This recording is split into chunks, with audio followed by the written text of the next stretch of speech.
You know who was in a not swimsuit, forgive me, in a beer commercial? That would be this woman right here. More taste or less taste? I don't care. Kind of how your girlfriend doesn't care that you're borrowing her pants? Called skinny jeans. Kind of in right now. That was actually back in 2010. That was Meghan Markle who made that commercial. And the guy's like there in skinny jeans, just kind of laughing at him. She's, by the way, wearing a cute little tank top. Well, it's kind of funny because like skinny jeans, which I don't get. Like, do you guys really wear skinny jeans? Like, I still don't get it. Like, why is everybody wearing skinny jeans right now? I don't think they look that good. And, that was back in 2010. So you fast forward 13 years and suddenly guys are wearing skinny jeans. What do you know?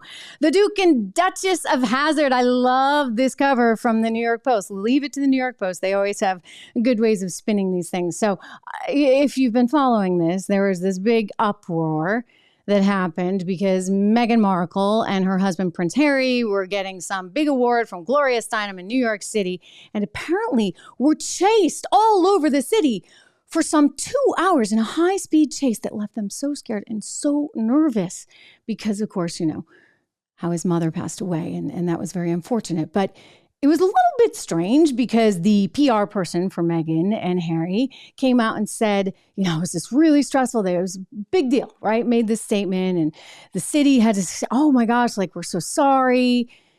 And it turns out, like, it may not be all that. It may actually just be a Smollett moment for Prince Harry and Meghan Markle, or just a, look at me, look at me, look at me, look at me kind of moment.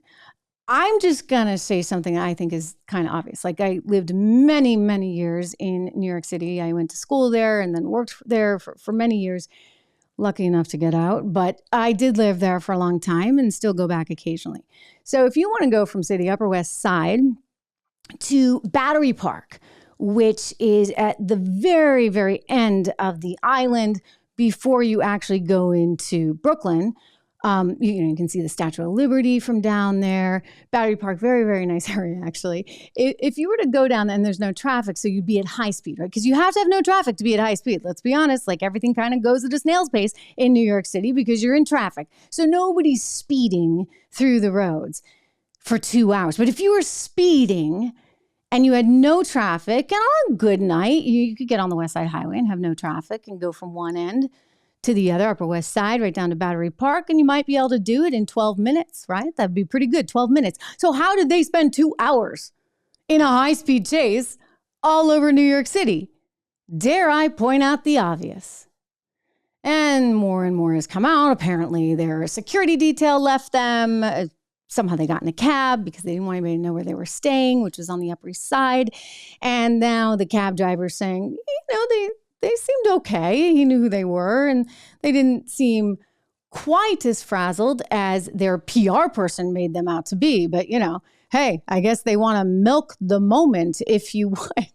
It's really pretty unbelievable. We'll see what happens with that duo.